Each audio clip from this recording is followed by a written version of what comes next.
You're listening to an archived Cabral Concept podcast. After listening to this show, check out the most up-to-date podcasts available at stephencabral.com/podcasts or search directly on iTunes. And now, welcome to the Cabral Concept, where board-certified naturopath and integrative health practitioner Dr. Stephen Cabral shares how he was diagnosed at the age of 17 with a life-altering illness and given no hope for recovery. It was only after studying and traveling all over the world did he discover how to combine ancient Ayurvedic healing practices with state-of-the-art naturopathic and functional medicine to fully rebalance the body and re-energize it with life. It's time to discover how to get well, lose weight, and finally feel alive again. And now, here's your host, Dr. Stephen Cabral. Wellness and Weight Loss Wednesday, where I want to go over one of the biggest discoveries in the weight loss and body transformation game today. And that is how your overall stress levels and cortisol actually inhibits you from burning more body fat, or more specifically, enables you to actually use carbohydrates as a fuel source. So I can't wait to go over this today. It's going to explain why people do well, at least in the short term, on lower carbohydrate diets, while in the long term, they may actually need to increase more carbs in their diet in order to lose the weight and keep the weight off. So today is all about our hormones, namely our stress hormones. One of the biggest things I can tell you is this. We try to simplify the equation of weight loss and metabolism to simply being you need to eat less and you need to move your body more. And in today's society, that could really be probably nothing further from the truth, because I'm guaranteeing you by now, you've gone on some type of diet if you're looking to lose weight, or if you're a health coach or personal trainer, you've tried to help your clients with this, and inevitably they either rebound or they plateau. They're not able to lose the weight that they want. So we have to start to go beyond what happens when a client is already on a caloric deficit-based diet, and let's say they're eating the typical 1,200 calories a day for a woman, 1,600 calories a day for a man. Do we take the woman to 1,000 calories a day? Do we take that man down to 1,400 calories? Meaning, like, how low do we go? That's the question, right? Because if you keep telling people just to eat less, well, how many few calories do you want them to eat? Because eventually they're going to either become protein malnourished, healthy fat malnourished, or carbohydrate malnourished, because you have to actually eat calories in order to get micro and macro-based nutrients. So my question is to practitioners and people putting people on lower calorie diet combined with high caloric output through exercise, what are we doing to people's hormones? What are we doing to their thyroid? What are we doing to their estrogen progesterone levels? What are we doing to their overall HPA axis, which is your stress-based axis with your adrenals? So again, I understand the philosophy. The philosophy is correct at a surface-based level. But like most things in life, if you've tried that, you've been there, you've done that, you need to begin to peel back that onion. You need to realize that there are levels to this. There are layers to this. And we need to start looking at stress as one of the main culprits for dysregulated blood sugar. Now, what happens if you have higher levels of blood sugar? Let's say you wake up with higher levels of blood sugar, or your levels of blood sugar are elevated throughout the day, especially if they don't come down 2 hours after a meal. Well, it means this. If you have elevated levels of glucose, you are more than likely storing more body fats. I'll get into how that happens in just a second. And you're not adequately tapping into body fat as a fuel-based source. So we have two things at play. The body has an excess of glucose or sugar in the bloodstream. I'll get into this, how you can have sugar in your bloodstream even if you're not eating carbohydrates. And it's not able to get into the cells. So if your body was able to get that glucose, that sugar, into your cells, there'd be no issue. You'd use that as fuel. Okay, that's a good thing. But since it can't, it ends up producing more insulin at the end of the day, meaning like not at the end of the day, but if cortisol doesn't shut that off, we'll get to that in a second, your body produces more insulin.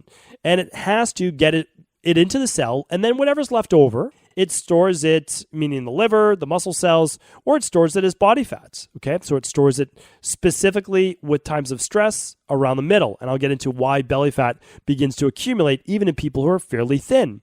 Okay, so that's one big part to the equation. Now, we have to look at, though, the other part to that, and that is, why can't you use fat as fuel? So what eventually happens is when the body has elevated levels of stress, And when the body has elevated levels of glucose, it's going to see itself in more of a survival-based state. And again, it's been put in a survival state. So obviously it's going to act accordingly. When you're in a survival-based state, your body will begin to lower metabolic rate. It does that to keep you alive because you need to eat fewer calories if you have a lower metabolism. So meaning that your body will not burn as much fuel on a daily basis. That's resting metabolic rate. So that means, let's say that you're typically at a 1,800 calories per day resting metabolic rate. Well, if your body's in a constant survival stress-based mode, it might lower you to 1,600 to 1,500. And you can start to see how this gets very dangerous, right? Because now you truly might be at a 1,200 resting metabolic rate. And now you eat anything over that, you're going to start to gain weight, or at least you won't be able to burn any more calories. So remember, on the Cabral concept, we always talk about this. There is an answer to everyone's ailment. That's it. There's an answer to everyone's ailment. And we just have to start to peel back the onion. Today is factor 4 of the 5 factors that you need to use to boost your metabolism. So we've launched a particular system called the Fatlocity system. It is not a diet pill. It is a system to boost people's metabolism by correcting these 5 underlying factors. You can get all of the information for free at equilibriumnutrition.com/Fatlocity. And I've been breaking down every single one of the factors for you for the past 4 weeks. Today is episode 1433. All the details will be at stephencabral.com/1433. Last week's was how to balance your blood sugar to burn more body fat. That was 1426. The week before that was 1419, and that was how to rebalance your fat-burning hormones, namely estrogen dominance issues, as well as thyroid, to burn more body fat. And on 1412 was how to increase thermogenesis. So definitely check out those. Factor 5 will be next Wednesday, and that will complete our big 5 factors to boost your metabolism. So this is something that I want for everyone. I mean, really, everyone can look into this, because if you're able to consume more calories and actually lose weight, well, pretty much everyone's happy then. You get to eat more of your favorite foods and still lose body fat. That's what we all want. I mean, I really believe that, because you should be able to enjoy food. You really should. And you should be able to eat fruit without worry that you're going to start to gain weight. So these things are very, very important to me, because there's so many phytonutrients in carbohydrates, like sweet potatoes, purple potatoes, Japanese yams, blueberries, raspberries, kiwis. Again, there's so many nutrients in these things that you should be able to eat them. So what we need to do is look at one more factor today, and that is how cortisol imbalances blood sugar. So you probably heard me talk about the HPA axis and the adrenals before, but what happens is this. We get into a stressful situation. There's little glands. They almost look like a triangle or a pyramid that sits on top of our kidneys and the 2 lower sides of our lower back. So what happens is this. When our body perceives stress, remember, it just has to be perceived. One person could think an event is stressful and one person may not. Sitting in traffic may be very stressful to one person, and the other person it's not, because they're listening to a podcast, they're listening to some book on tape, or not tape anymore, but you get the point. So they're using their time wisely and they're not stressed. So again, it is perceived stress, but here's what happens. You can actually just be seated. You can be fasting, and you can actually spike your blood sugar. And this, it kicks people out of ketosis. It kicks people out of burning body fat, whether you like it or not. Again, it's not our choice, but it is our choice if we can control stress. But what happens is this. Our body produces 2 main hormones from the adrenals, and that is epinephrine or norepinephrine. That's going to kick off the fight or flight. What that's going to do is it's going to start our heart rate pumping a little bit faster, and then we get cortisol, which produces something called glucocorticoids, or it is a glucocorticoid. So it's a steroid hormone. So it's actually manufactured and made from cholesterol. Some people have high cholesterol and they're doing everything right. Well, do you have elevated levels of cortisol? Because if you're highly stressed, your body may be manufacturing from its own liver, your own body, more cortisol. So that's why, remember, there's always a reason why. We need to peel back that onion, and start to look at all the different reasons for why you might be suffering from a dis-ease. Okay, so now we have cortisol surging through our body because we're rushing to get the kids ready for school. We're rushing to a meeting. We're about to give a presentation. We're stuck in traffic. You name it, the stressor will be there. And now our body says, okay, let's start to produce more stress hormones. It does that, so we get our heart rate going. We start to narrow our arteries. Our blood's pumping. And now what happens is this. Our body says, okay, we need a fast fuel source because we're under massive stress. So what we're going to do now is pump more sugar into the bloodstream. So the body breaks down glucose that's stored somewhere. So remember, you don't need to be eating the carbohydrates. Your body knows how to break it down through a process called gluconeogenesis. It's not the only process, but it's one process. Your body can get it from stored glycogen in the liver, stored glycogen in muscle cells. It can make it, we'll put it this way. So the interesting thing is this. Your body begins to pull more sugar into your bloodstream because it needs to get ready for this survival-based response. So your body doesn't know you're seated. Your body doesn't know that you're not running right from something, that you're not running after something. And what cortisol also does that a lot of people overlook is this. Cortisol doesn't just produce more cortisol, meaning pull more blood sugar into your bloodstream, but it actually begins to stop insulin production, or at least slow it. So as it begins to inhibit insulin production, it enables the body now to have more circulating glucose, because typically when you have glucose enter the bloodstream, your pancreas produces more insulin from the beta cells. Okay, it's a great system. Now the insulin shuttles the glucose to your cells, stores it in the liver, wherever it might need it. Now the interesting thing is this, your body says, no, we're going to stop that because we need this for this stress-based response. So now you have unabated blood sugar in your bloodstream circulating there that you're not even using.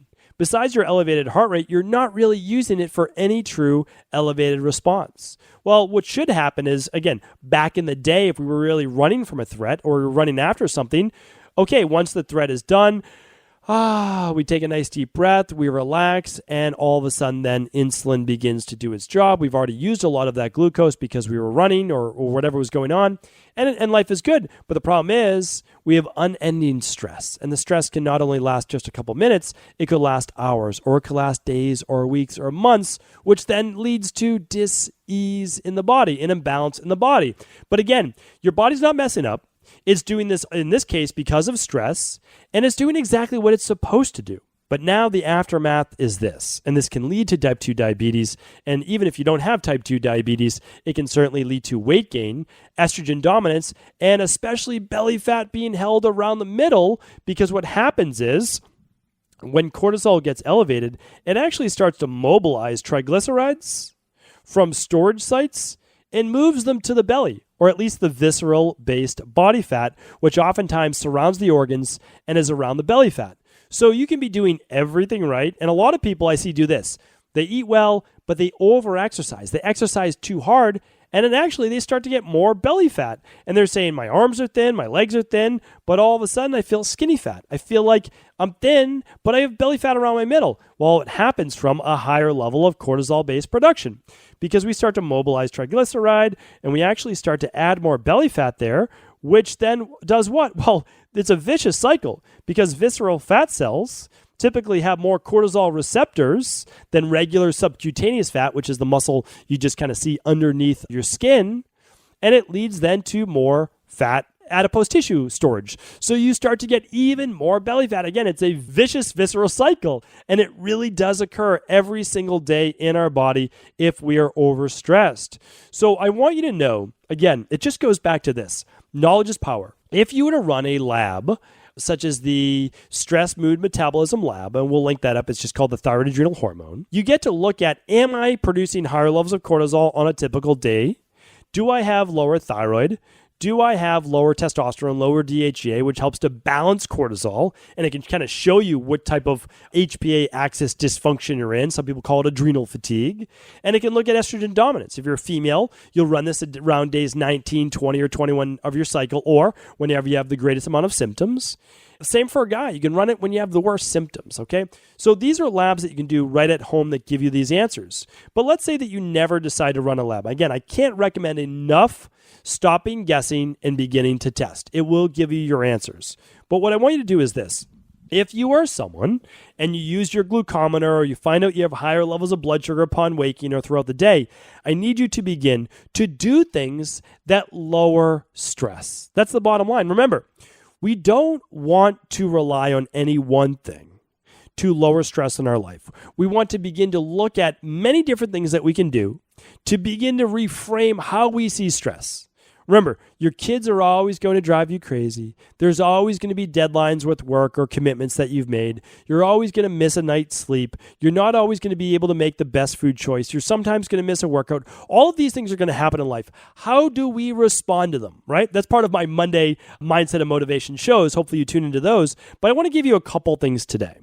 Whenever you find yourself in a deeply stressful based situation, I want you to go back to your breath.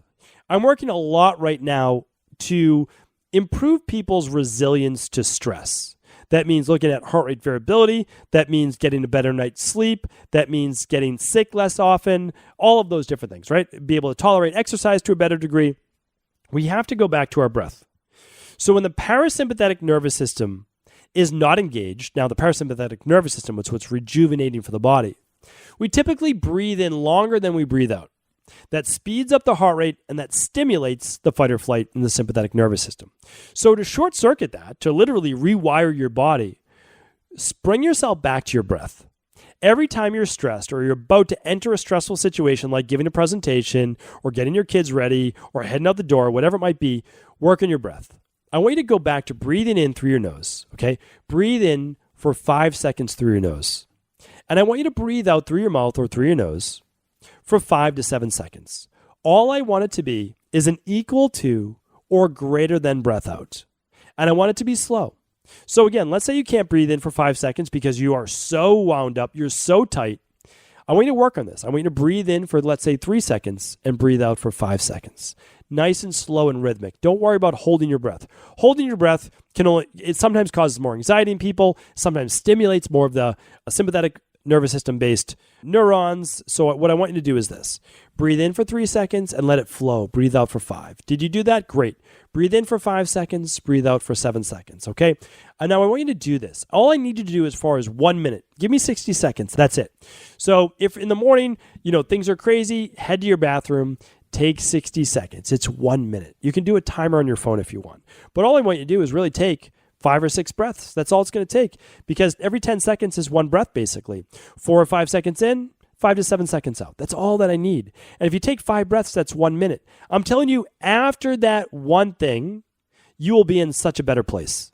It is my one tip to give people. When you are stressed, go back to your breath. Close your eyes, cut out all the stimulation, go back to your breath. When you begin to do that, you will start to train your body to move away from the fight or flight and more into that parasympathetic nervous system. I can't recommend this enough. Now, in the meantime, here's what we do in our private practice because I want to give you what we know works. And it also helps you to do a protocol. And as you're feeling more in control, then you're actually able to do more of the breath work, right? Meditation, going for a walk, all of those things highly recommended. I talk about them in my book, The Rain Barrel Effect. I talk about them in the De-Stress Protocol. I talk about them in the Integrative Health Practitioner course. If you are interested in learning more about your health, even if you don't want to become a health coach, I cannot recommend enough looking into the Integrative Health Practitioner Institute. It's integrativehealthpractitioner.org. It will give you, just in level 1, more than 40 hours of the health education that you should have learned in school that they never teach. Learn it yourself, pass it on to someone else. It is the greatest gift you can give yourself and your family. Can't recommend it enough. We are open this week before we close on Thursday, tomorrow. So I want to get back to this though. Here's what we do in our functional medicine practice. We have people run that thyroid adrenal hormone lab. We call it now the mood, or we call it the stress, mood, and metabolism test because that's what it looks for, okay? We want to talk in the common language, not necessarily in, let's look at all these different hormones, but that's what it does. Now, here's the most typical things that people need to slow stress. They need magnesium. One of the number one things. It is the mineral that helps relax the autonomic nervous system, which moves you out of the sympathetic nervous system. So a lot of people will use, besides using the daily foundational protocol for breakfast, or at least the daily nutritional support shake, you have to start there. If you do nothing else, start there. Then for dinner, or let's say for lunch, you'll take 1 full spectrum magnesium, and you'll take 1 adrenal soothe, which contains ashwagandha, L-theanine, all these great nutrients and herbs that have been known for the last 5,000 years to help control the fight or flight, right? But now we can add extra things to that as well, things like L-theanine that comes from green tea, etc. Okay, and then for dinner, we will do now a higher dosage of that to really turn off the stress of the day and allow you to get a deeper night's sleep. So instead of just 1 full spectrum magnesium at lunch and 1 adrenal soothe at lunch, we'll use 2 adrenal soothe capsules at dinner, and we will use 2 full spectrum magnesium at dinner. Typically, these nutrients are taken mid-meal, okay? So it's a great start. Is it everything that you need? No, but it's a great start. And then what we do right now as part of our Fatlocity system is there's the Fatlocity day formula, and then there's the Fatlocity night. Remember, these are not diet pills. So many people said, oh, why are you promoting diet pills? Well, here's the thing. I don't promote diet pills when it comes to fen-phen, Garcinia, raspberry ketones, because I'm not into hype. But I am into rebalancing the 5 factors that allow you to lose weight naturally by rebalancing estrogen, cortisol, thyroid, blood sugar. Remember, this is how we lose weight. Like, this is literally how we do it. So inside of those formula, especially the nighttime formula, you will see many of the herbs that we talk about in Ayurveda. And you'll also see the functional medicine blends as well. So a couple of those that I just want to share with you today, because remember, you never have to use the Fatlocity formula if you don't feel it's the right fit for you. But what we did include in that for you to help really turn off the effects of stress all day long is something called ashwagandha. So that is one of the bigger ones. Why don't I go through the night formula? Because that's the one that you're going to need the most. So ashwagandha, L-theanine. Ashwagandha is an adaptogen that helps lower stress levels. It helps even bring you up if you get too low. That's why it's called an adaptogen. L-theanine that we mentioned before. Another one that helps with balancing healthy levels of blood sugar is gymnema leaf extract, a trademarked ingredient. We have chromium in there as well, vanadyl sulfate, another great one. And we even put in something called 5-hydroxytryptophan, which is one of the precursors to serotonin, which is your feel-good neurotransmitter. And it is also a precursor to melatonin, which allows you to produce your own endogenous levels of melatonin to help get into a deeper level of sleep, which is more restorative and enables you to burn more fat while sleeping, as long as your blood sugar levels are balanced. I'll be talking more about that next Wednesday on how to burn more fat as fuel overnight.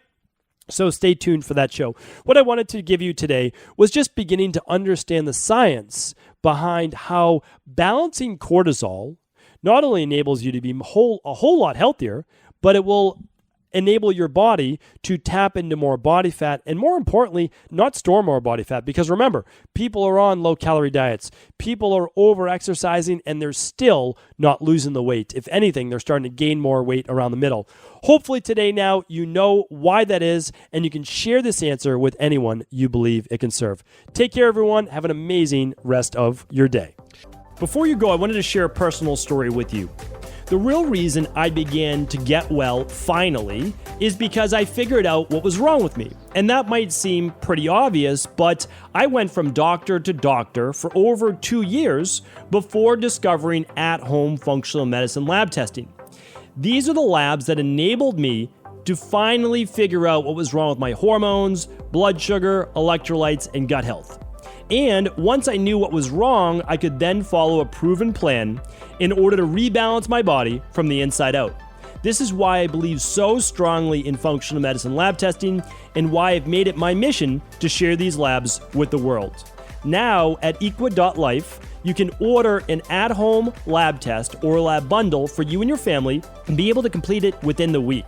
Plus, the EquaLife difference is that you're not left to try to read and figure out these labs on your own. We explain what your lab numbers mean, what they mean in the much bigger picture, and then how to go about rebalancing your body in order to heal. To see our full selection of lab tests, or to set up a free lab selection call to find out what labs may be best for you, simply head on over to equa.life/labs. And do remember, we ship these all over the world. To find out more and to set up your free lab selection call, simply head on over to equi.life/labs. That's EQUI.LIFE/labs.